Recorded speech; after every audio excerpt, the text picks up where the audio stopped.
Mike, if you do me the favor of doing the mandala, please. Sure, yeah.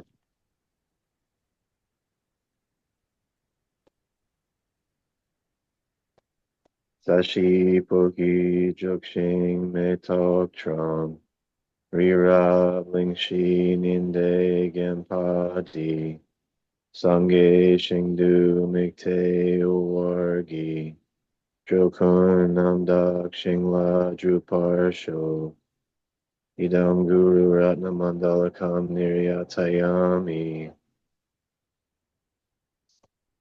I go for refuge until I'm in line to the Buddha, compassion, knowledge, and strength, the Dharma, the enlightened set of truth, and the Sangha, the community of realized being.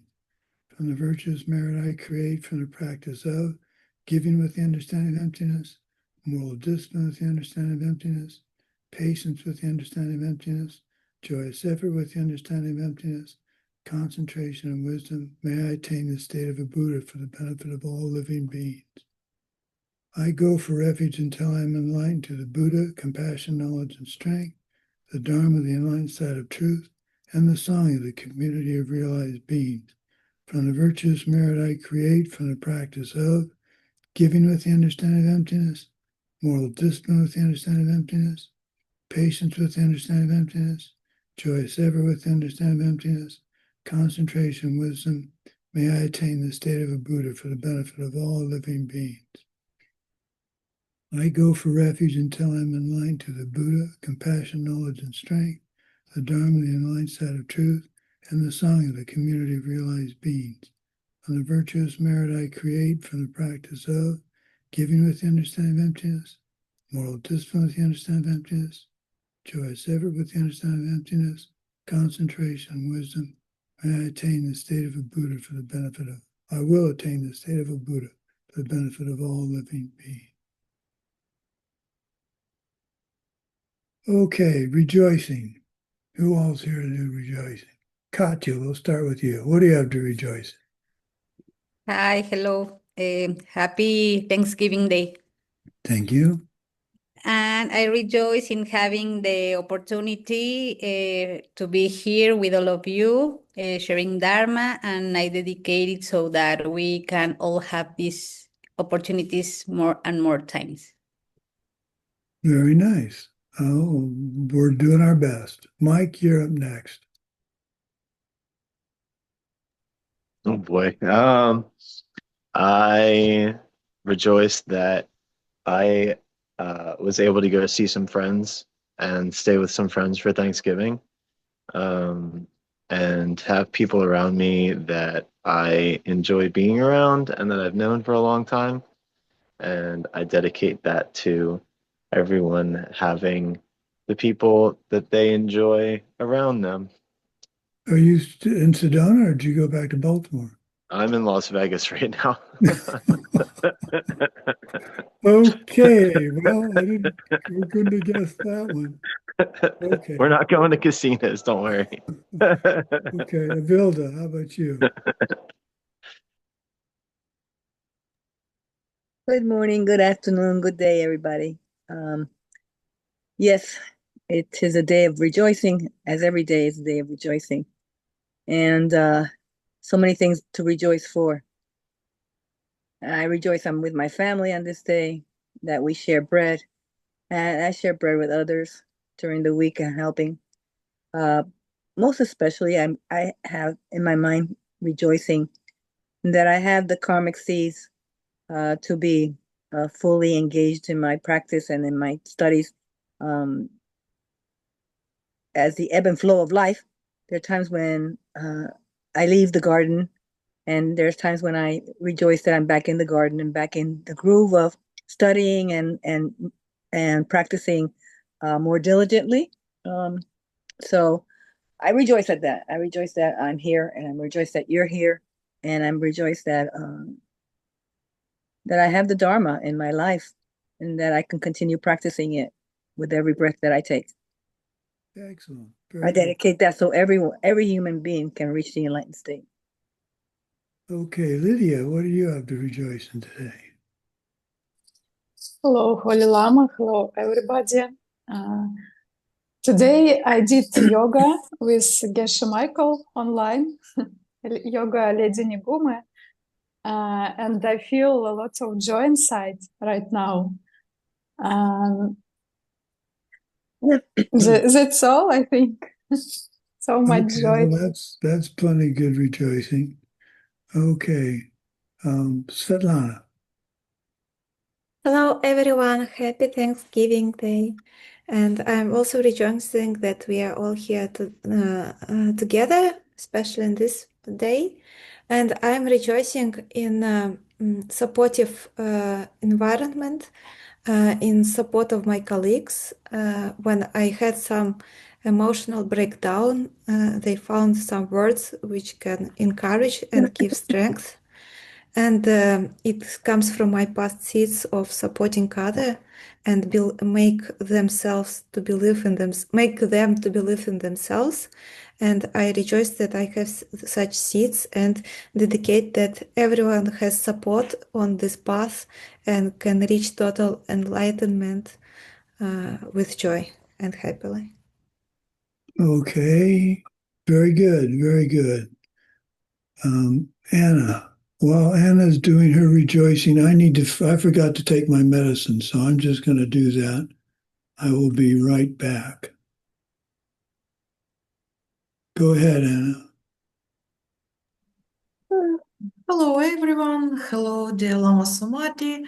About my rejoicing, today I have a pretty long day. I got up early, near 6 o'clock or maybe even earlier, and I also have a pretty long list what I need to do today, and I am glad that I found time for our class, for Dharma, and for me, it's about my priorities in life. So, thank you for possibility You're welcome. to Okay, join the class. you're very welcome. Daria, how about you? Good morning, everyone. Good evening. I rejoice. I'm a little bit nervous because tomorrow I will be speaking at a conference. It's Congress. We have our work, and I will be speak about primitive reflex and how it's work and how help children or some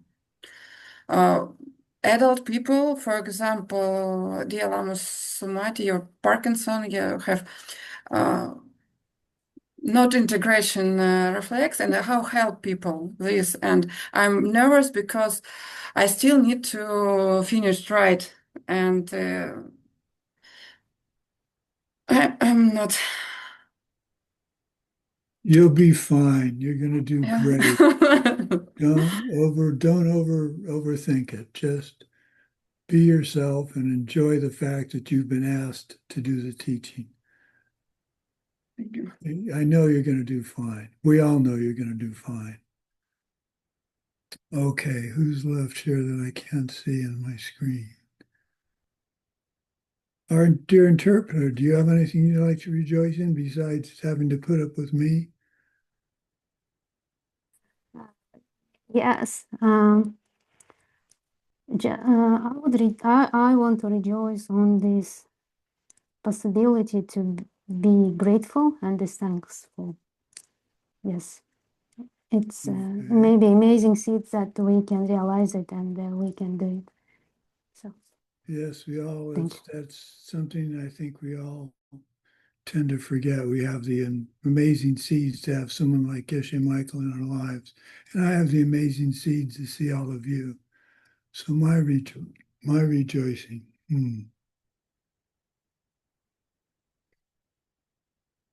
I'm rejoicing. I remember I asked you guys to memorize something.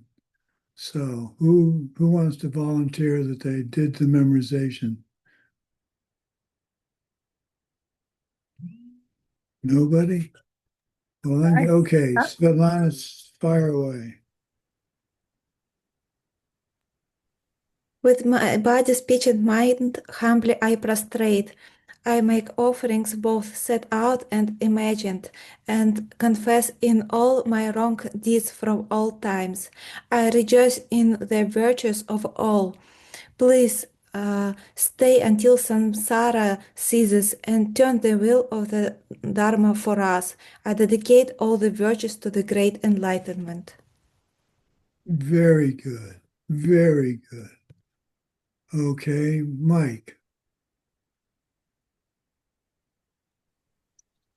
All right. With my body, speech, and mind, humbly I prostrate. I make offerings both set out and imagined. I confess my wrong deeds from all time and rejoice in the virtues of all. Please please stay until samsara ends and turn the wheel of the Dharma. I dedicate all virtues to the great enlightenment. Very good. Excellent. Okay, let's see who else. Katya. I'm gonna say it in Spanish. Okay. Yeah, and that way you don't know if I did it right That's or right. not. I don't. Con mi cuerpo, palabra y mente me postro humildemente, hago ofrendas tanto expresadas como imaginarias, confieso mis malas acciones siempre y me regocijo en mis buenas virtudes y las de todos. Por favor, quédense conmigo hasta que cese el samsara y giren la rueda del Dharma para nosotros. Dedico estas buenas acciones para la iluminación de todos. Muy bien. Sounded good to me. Okay, Lydia. Perfecto. Holy Lama, I forgot to do that. I'm so sorry, but I understand that I need to speak truth. How to say it? I'm looking for my life, and I see where I speak truth or not. So I forgot. Okay, well, you're excused. Okay, you have to have it ready for next class. Okay. So you can't forget. Okay. Okay. Hilda? Yes. I prostrate with my body, mind, and speech to the great beings. I offer imagined and actual offerings to all field of merit. I confess all the things I have done wrong in the past and in the present. I rejoice for all the good deeds of all sentient beings. I ask that you stay until all samsara has ceased. I ask that you stay and turn the wheel of the Dharma. And I dedicate this virtues so that the great enlightenment, that all sentient beings become enlightened. So be it. Very good. Very good. Excellent. Okay, there's one more person over in the right-hand corner. Anna? Yes, I will do in Russian, and I want to share a tip how I try to remember these things. I created a list with keywords. Keywords, it's like prostration, offering, bad deeds, good deeds, stay with us, turn of the wheel of Dharma, and dedication. And it helps me to remember all this in right order. Very good. So, in Thank you. Russian, своим телом, умом, мыслями и The речью body, speech, and mind, смиренно простираю. I prostrate. Я делаю подношения явные и I воображаемые. make offerings, Я both сожалею real and о imagined. всех плохих поступках за последнее время. I confess my wrong deeds for the recent time. Я радуюсь всей добродетели. Rejoice all virtues. Пожалуйста, оставайся с нами, пока не прекратится самсара. Please stay with us until samsara ceases. Пожалуйста, поворачивай колесо Дharмы. Please turn the wheel of Dharma. И я посвящаю всю добродетель полному абсолютному просветлению. And I dedicate all the virtue to the total ultimate enlightenment. Very good. Very good. Thank And you. Daria has already confessed that she wasn't able to do it. Right, Daria?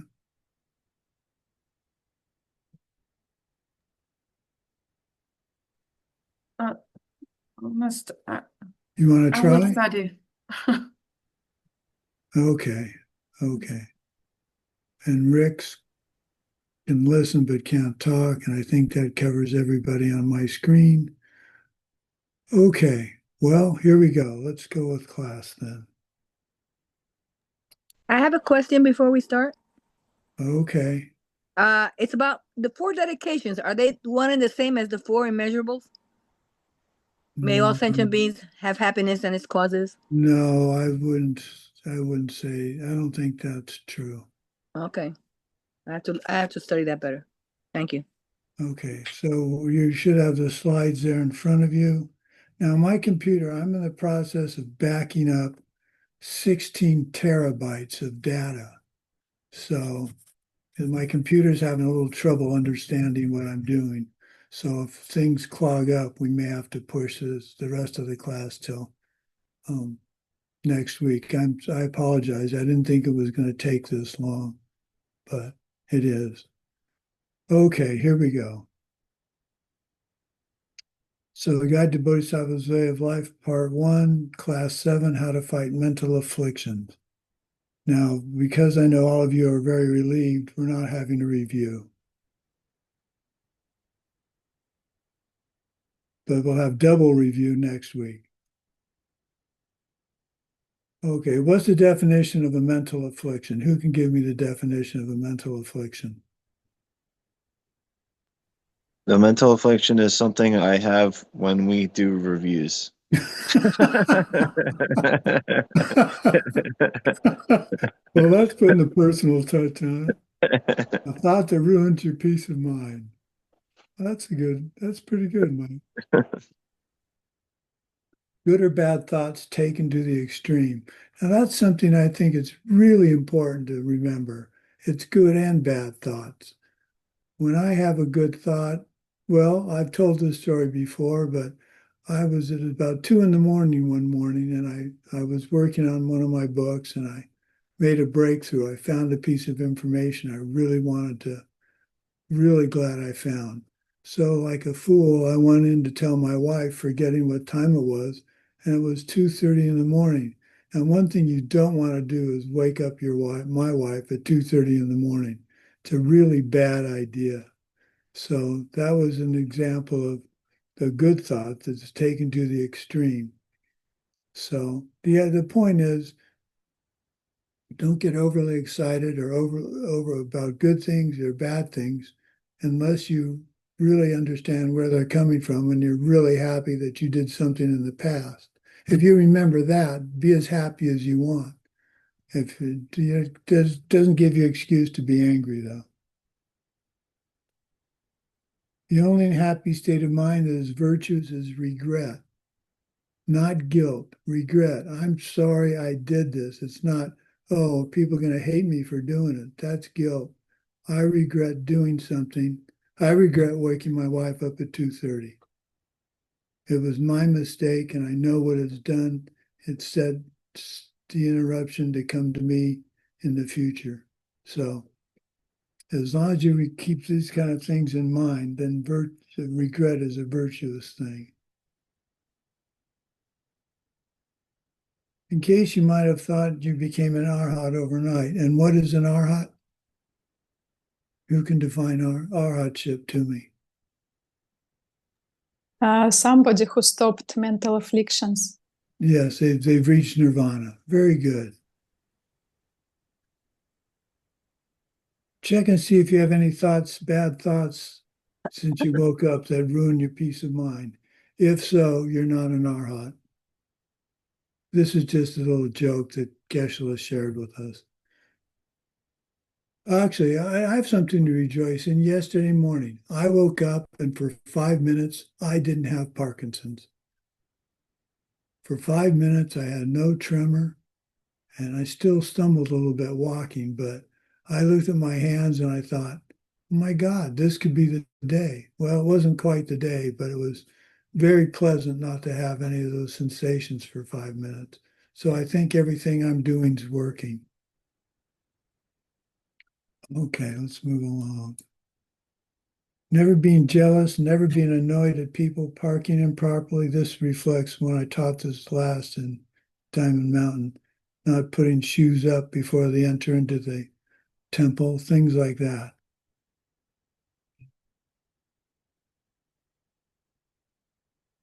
Take a minute and select your most common mental affliction and imagine what it would be like not to have it.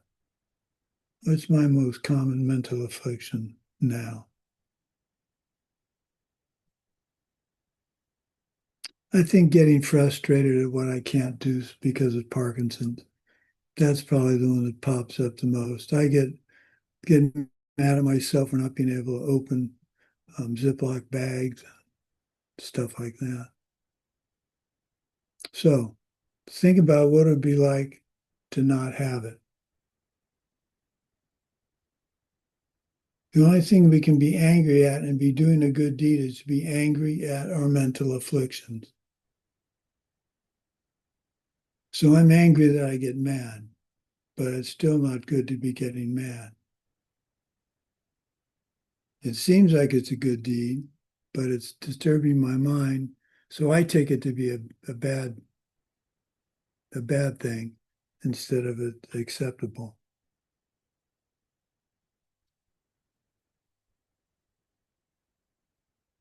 The only thing we should have attachment to is our path to enlightenment.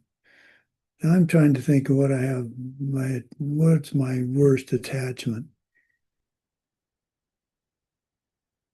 My strongest attachment is to my lovely wife. I'm not ready to give her up for anybody. My computer's a close second.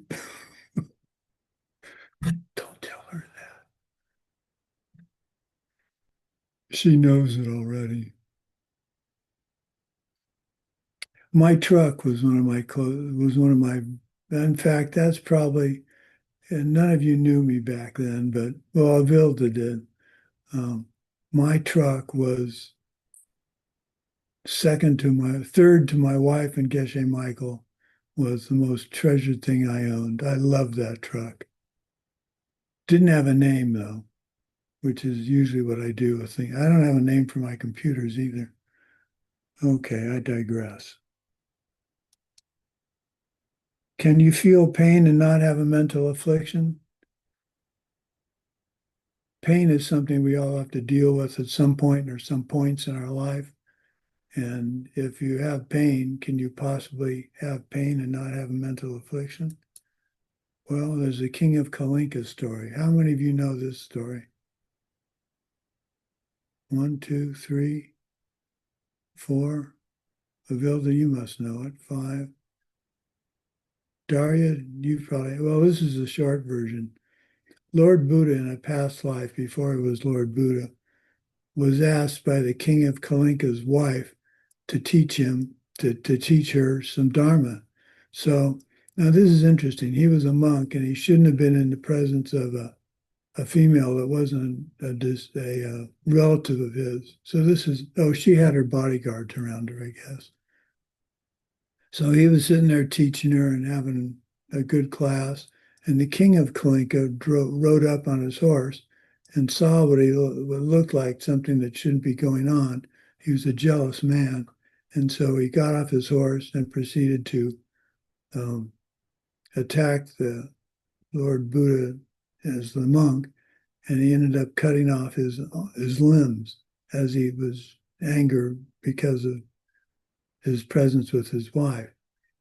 And the question is, did Lord Buddha at that point, in that reincarnation or emanation, feel pain? And he knew that by feeling pain and anger at the king, that was just going to set seeds that he didn't need and didn't want. So no, he didn't feel pain. He knew what was happening was a result of his past deeds. So the key here is not, it doesn't mean if you're in terrible situation that it's not so much, how can I put it? And not so much accepting responsibility or blame. It's knowing that you can get out of the situation, you can solve the situation. So the top 6 mental afflictions. Okay, I've started off with the first one, liking things ignorantly. Can anybody else give me the other 5?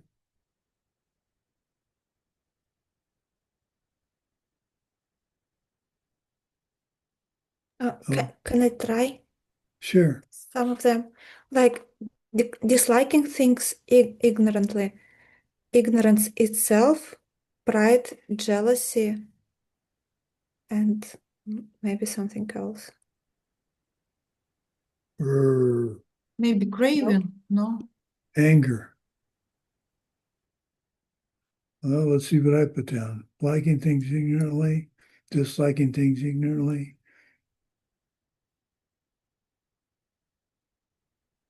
Pride, ignorance itself, doubt, lazy doubt, wrong view. Well, I was wrong too.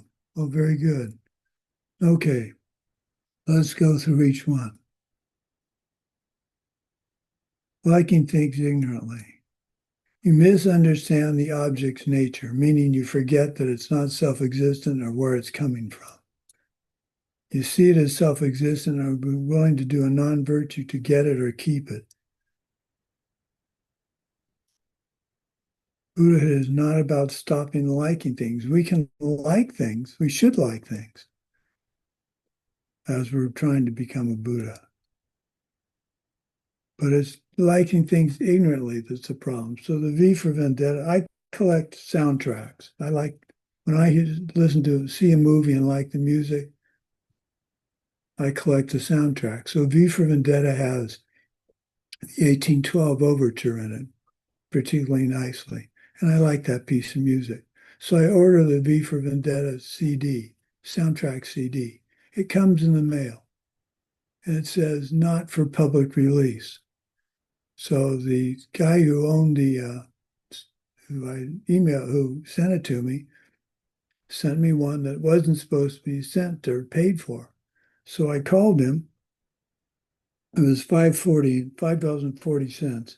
I called him and but I wrote to him and he said he felt he had full disclosure, but would return my money if I returned the disc.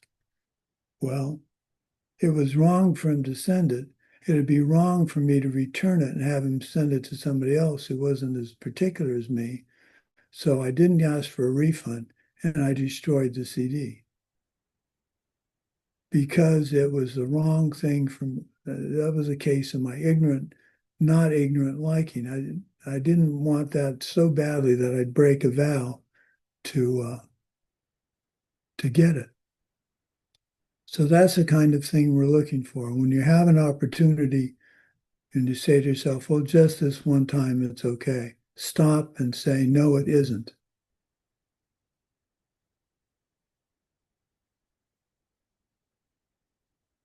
I wasn't willing to do a non-virtue to get something I wanted.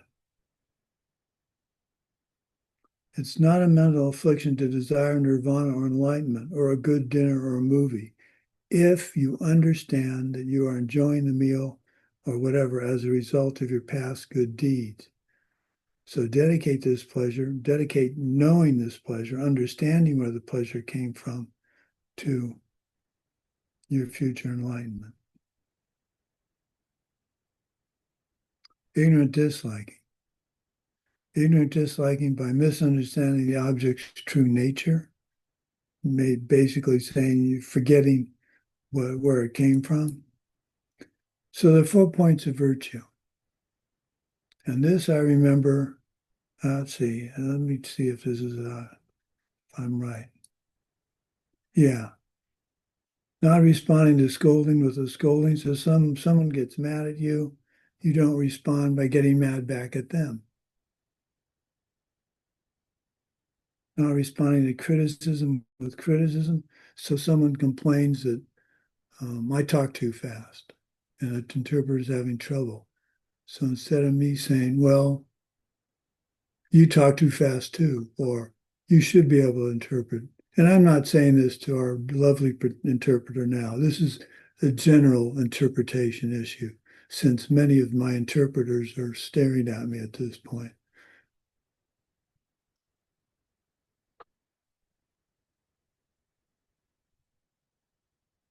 Is that clear to all my interpreters? I'm not picking on any one of you. I'm not picking on any interpreter. That was a mythical interpreter, a non-self-existent interpreter. Not responding to anger with anger. Obviously, that's pretty straightforward. Not responding to beating with a beating. These are the 4 points of virtue that the Lord Buddha came up with back in the day. Now, as Anna said, there were key words that she used to, or concepts she used for memorization. SCAB is the word scab in English.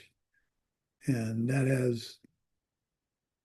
that's just a word I remember. So when I want to remember the 4 points of virtue, I just think of scab, SCAB, and I go ahead and can rattle them off. So this is yet another good thing to memorize. And no, I'm not going to ask you to memorize it well, maybe I am. No, I won't. I'll just ask those that didn't do it to have, only one of you didn't do it. No, 2 of you didn't do it. No. Yeah, we're going to make this a memorization assignment.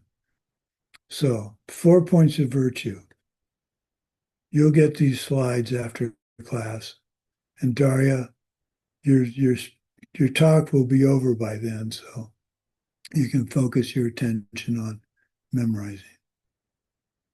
You are going to do very well. I know it. You're going to do fine. But as you get up on the stage, just think we're all giving you thumbs up. And we're in the audience clapping.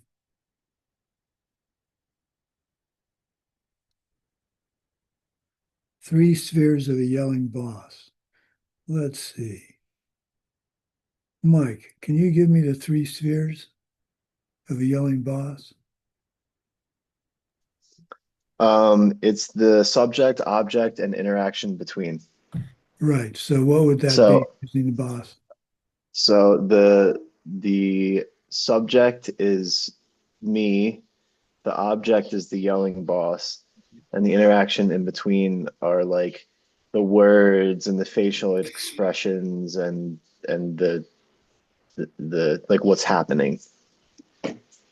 Oh, okay. And the example Geshe uses often is, instead of the yelling boss, is the angry husband in the kitchen, which there are two angry husbands in the kitchen, one that's self-existent and one that's not. Whoops, who's in the kitchen? There's a husband, but he's not angry. The point of the 3 spheres is you have to remember the 3 aspects of an incident, and the fact that in our case, most of us think of the yelling boss as being self-existent. There is no yelling boss there that's self-existent. That person does not exist. The yelling boss, the yelling husband in the kitchen, is a matter of your karma ripening. And so it doesn't have to be. So you can take care of that by understanding the 3 spheres and not reacting incorrectly. Pride. There are many variations, from pride in qualities you have and pride in qualities you don't have. We're talking about the pride based on feeling you are better than others, and as a result, treat each other badly. When I was at Diamond Mountain and doing the operations things, there were a lot of things I knew how to do and knew pretty well how to do. And I think for some of the people there, they thought I was pretty arrogant. Of course, they're totally wrong, but that was being silly. If you know what you're doing and you take pride in that, but you don't harm somebody else in the process, then that's okay. That's pride. Being prideful in the fact that you're studying the Dharma is great until you say to someone else, well, you're not studying the Dharma, so you're wrong. You should be studying it. Now you're going into pride issues that are incorrect. But having pride in your skills and your accomplishments. I mean, Katya is a marathon runner. She justifiably has pride in her sister and her dad when they were running in Australia. And that's good pride. That's the kind of pride you want. Not the kind of pride that says, well, I finished first in my age class and my sister didn't, and my dad, well, he's not even in my age class. But that's not how she was. She was very respectful, and I was very happy for her when we discussed what happened in Australia. So there's nothing wrong with pride if it's the right kind of pride. And never forget that, because if you do, you're just digging another hole for depression and being upset with yourself.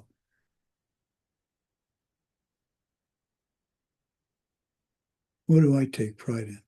Well, I'll tell you, I take great pride in my lovely wife's ability to teach so beautifully. She's a hard act to follow. And I finally understand how she felt back in the day when I was writing my books or was in charge of Diamond Mountain. I had a lot of responsibility. And she was proud of me then. But back then it was, oh, that's David's wife. And now it's, oh, that's Sarani's husband. The difference being I'm not in front, she is. Whereas before I was in front and she was in back. Am I dealing with that? Well, the fact that I'm talking about it means I'm probably not dealing with it perfectly, but that's the kind of pride I think about. I have pride in the books I've written, and I think that's justifiable. So think for a minute what you have pride in.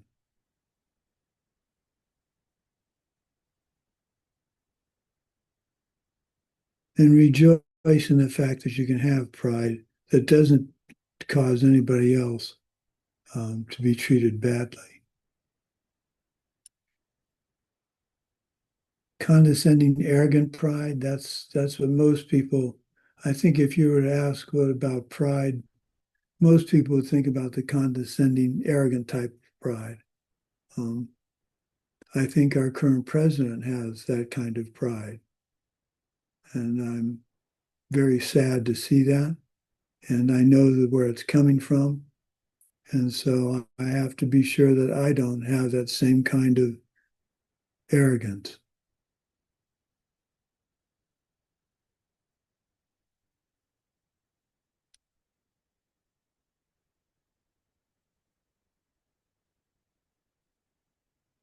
Ignorance of where your good qualities come from to begin with and how to keep it. Self-confidence and pride which uplifts and motivates is a virtue.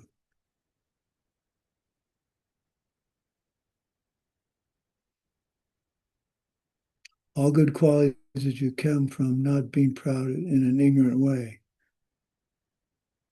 That's pretty straightforward. The ability to think clearly and have any kind of intellect comes from morality.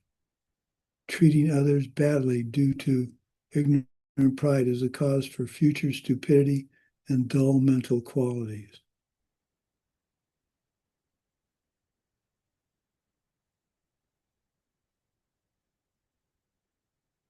Well, here's an example. As a teacher, I don't believe in something as somebody saying, I have a stupid question. I don't really believe. The The only time I would say you have a stupid question is if you've asked me that question 5 times and just haven't remembered or bothered to remember. Then I'd probably say it's a careless question, not a stupid question.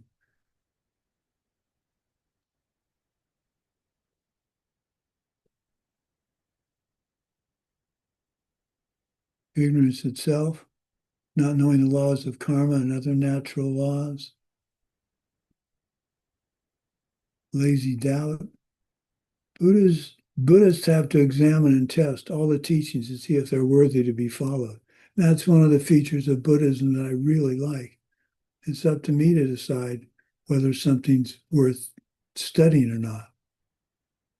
So how do I do that? Anybody remember how we do that?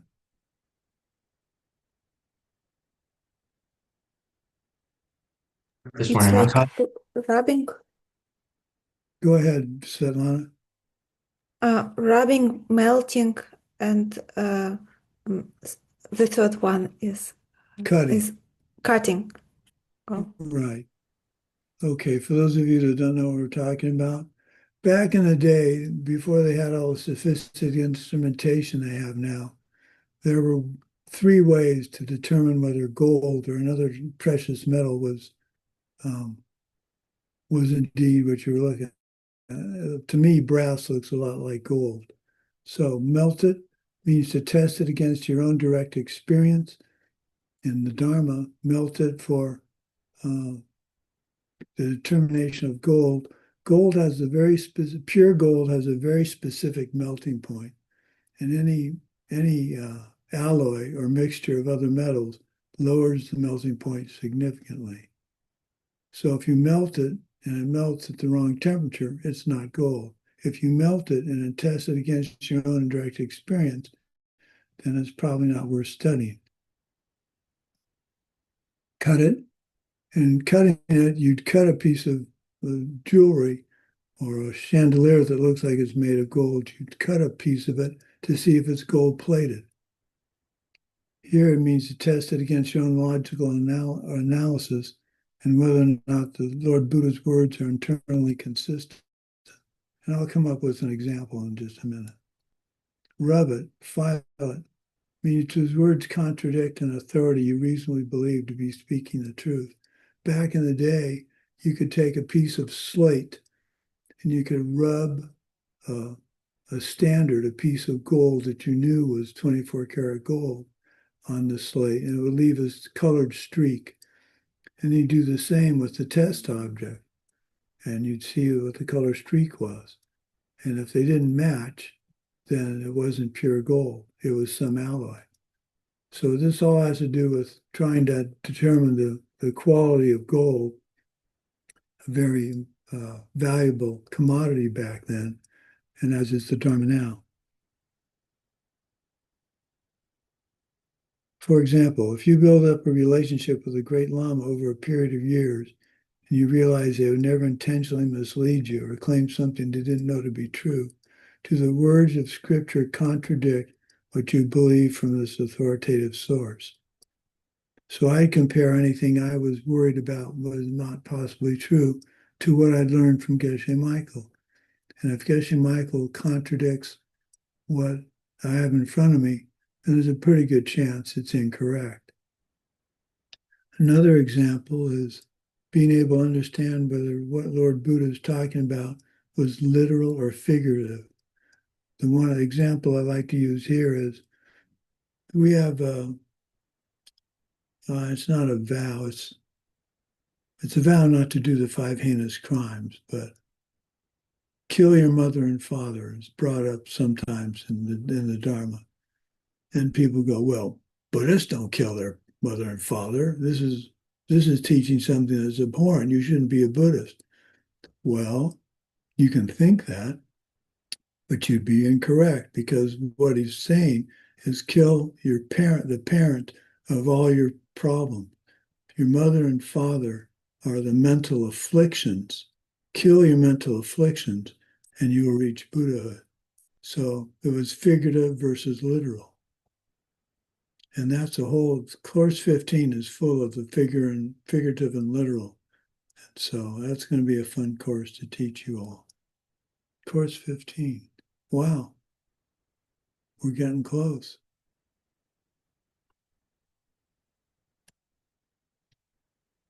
Wrong view. 5 primary wrong views which lead to the big-time mental afflictions. Perishable view, focusing on things that will eventually be destroyed. Because of my innate belief that things are self-existent, I will feel I have to protect things, regardless of my actions hurting others, and willing to do non-virtues on the behalf of me and mine. Because of my innate belief that things are self-existent, as much as I say to myself they aren't, it's the innate belief we're trying to get rid of. Destroying this wrong view depends on living morally, consciously, doing the ethically correct things, ripen as a future result to be able to concentrate, think clearly, and achieve high states of meditation.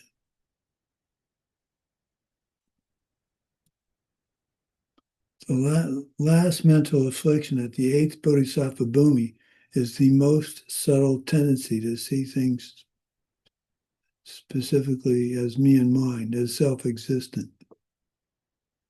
That's a very, very, very subtle last thing before you go to level 9 and 10 is, and I like to think of it as, well, this is a kind of violent analogy, but if someone held a gun to your head and said, do you believe in Buddhism?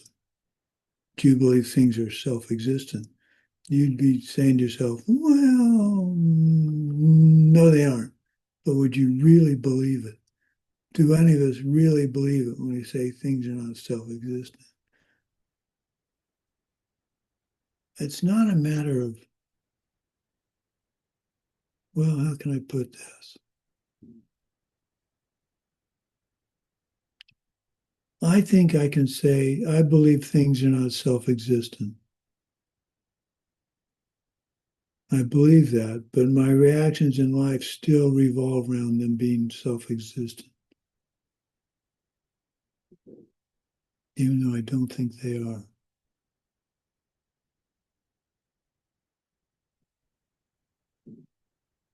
Where'd my mouse go?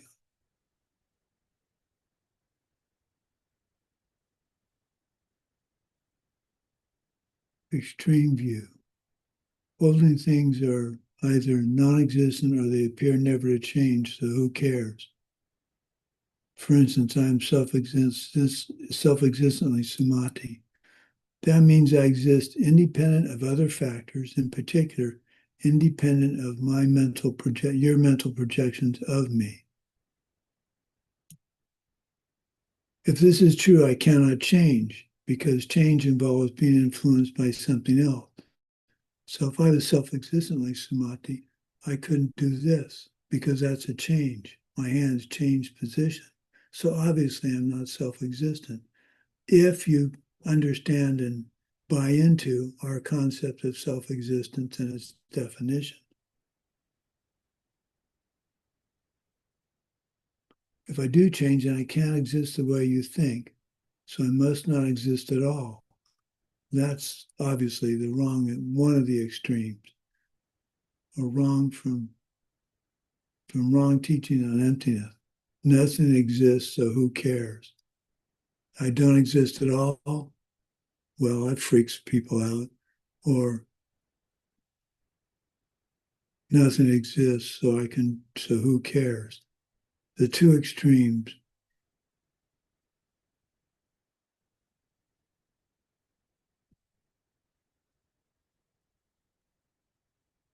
Wrong view, not believing in past and future lives, the laws of karma.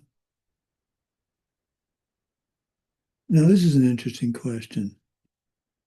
The laws of karma are not self-existent, and we can understand that, because if they were, everybody would believe them. And not everybody does. So, what about the law of gravity?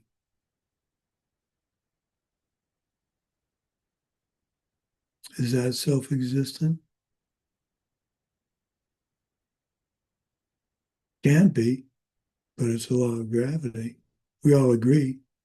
We don't go to court over the law of gravity.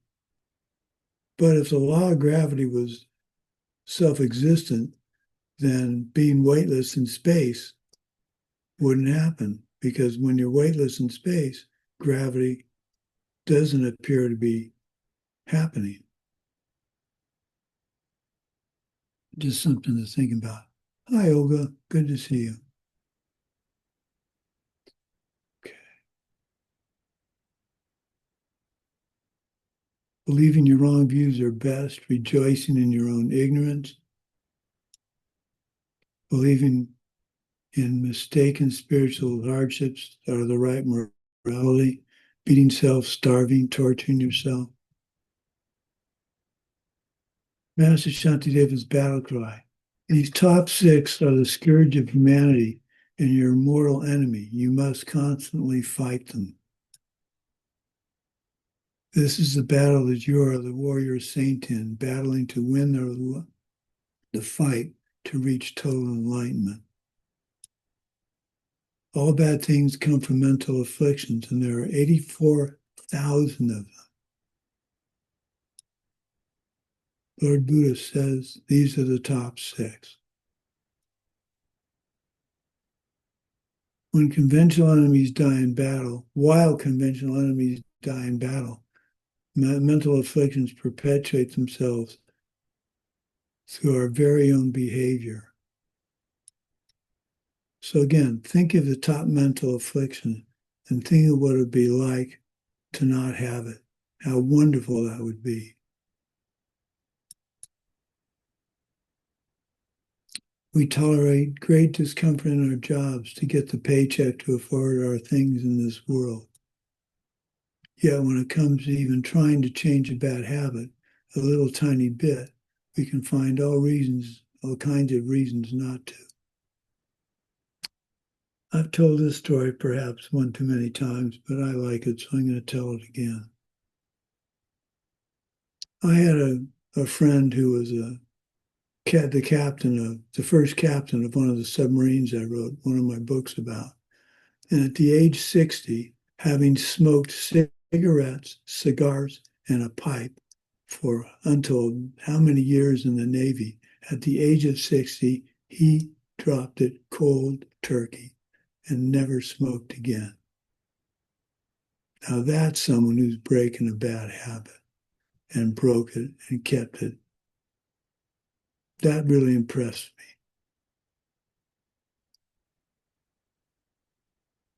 So all of you who struggle with anything like that, my hat is off to you, and you're trying continued effort to break a bad habit. I have some bad habits that I'm working on. So this particular class is quite instructive to me. How do we fight them?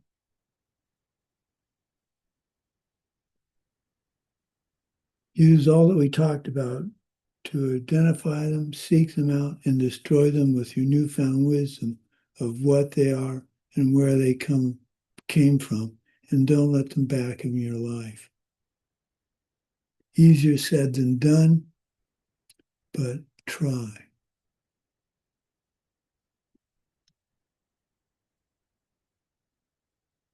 So how do mental afflictions hurt us? They leave us powerless as we automatically react in the ways that recreate them. They send us to unthinkable suffering. The time they harm us is infinite. They've been doing so from the beginningless time and will continue to do so as long as we perpetuate them. We make them friends. We adopt them as habits and allow the habits to grow along with the negative karma. So here's the bowl of, anybody reckon, maybe it's bowl of water, but bowl of oil is how I remember it. It's a bowl of oil analogy. When someone says they can't break a habit. Anybody remember that? No? Mike, go ahead. Well, it's like if somebody gave you a bowl of oil and filled it all the way up to the top and told you to walk to the other side of the room, you'd probably spill it. But then if somebody said to watch it so closely that you don't spill a drop or I'm going to kill you, you'd probably do a lot better of a job. Right, right. Now, for me, that might be take this plate of cookies over to your wife and don't eat one of them on the way. Could I do that? Well, if she's in the other room, no. If she's in the same room, yes. So it's a matter of knowing where it's coming from.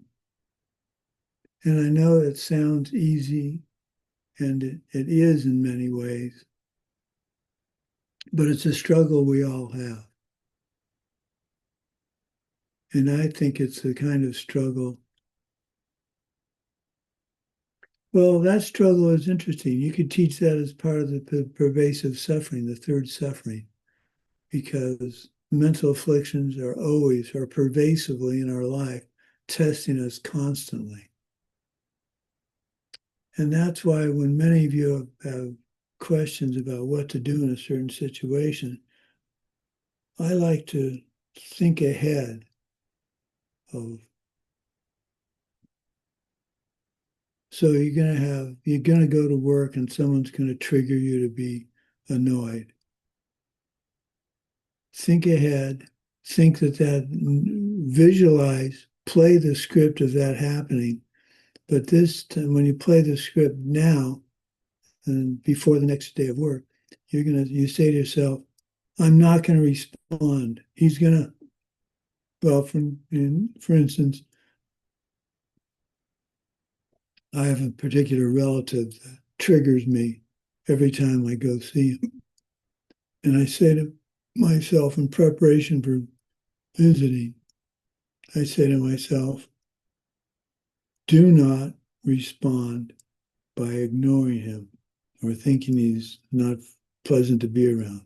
Instead of smile and engage him in the conversation and give him the feeling that he has something important to say and think that he does. Not think, well, I'm letting him talk because he's just going to talk, but engage him in a serious way instead of dismissively.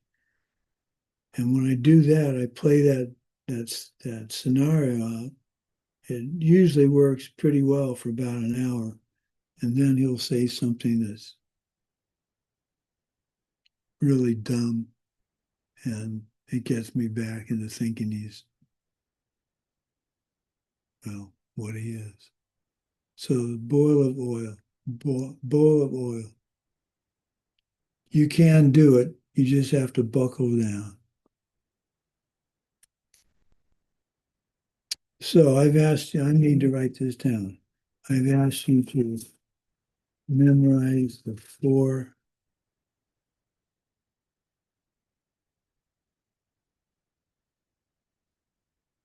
points of virtue.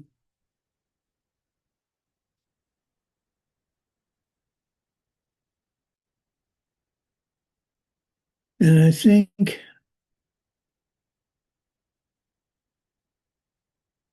if you're comfortable, share your worst mental affliction and what you're trying to do to stop it. And if you're not comfortable doing that, that's fine. But for those of you that are, I'd like to hear how you're fighting your worst mental affliction. And if you're not comfortable, that's perfectly okay. Okay, what else have we got here? The ultimate weapon is your increasingly strong understanding of karma and emptiness. The 6 steps of Lord Maitreya, the source of all suffering. You're born with the habit of seeing yourself and your parts as self-existent. you've carried this seed, this tendency or mental potential for multiple past lives without beginning. It's in your mind from your first breath.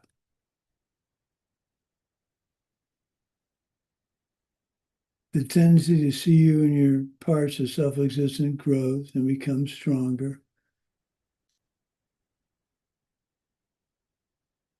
The tendency grows to be attracted or unattracted to things in the wrong way, as if they're coming from your own side, their own side.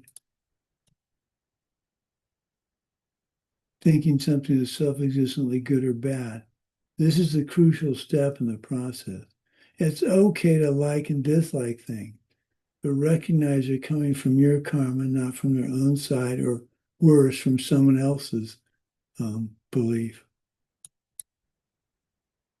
For your liking and disliking things ignorantly grows. This is represented by the pig, rooster, and snake at the center of the wheel of life. You do the bad deed and collect the karma based on the ignorant liking or disliking of an object. For instance, when someone yells at you, you yell back at them. You perpetuate your suffering because you did the bad deed. In reverse, because you dislike the object ignorantly, because you saw it as self-existent, because that ignorance had grown in your mind, because you were born with it,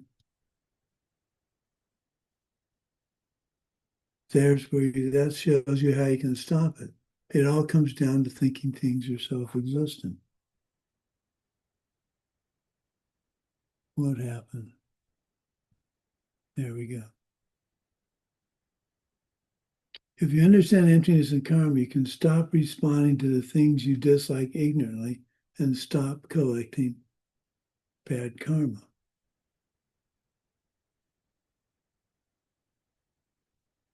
So maybe you can look at it this way. As your understanding of karma and emptiness grows, you can stop responding to the things you dislike ignorantly and stop collecting bad karma.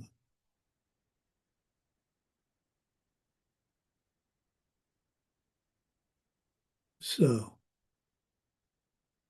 that's all I have for today. A little after 11.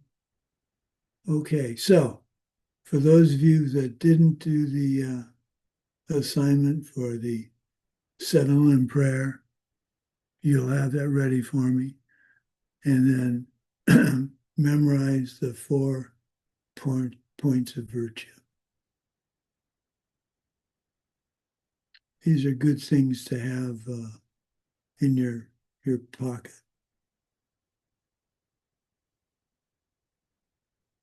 Okay, well, I'd say happy Thanksgiving to all of you, but most of you don't practice it. So for those of you that do, happy Thanksgiving.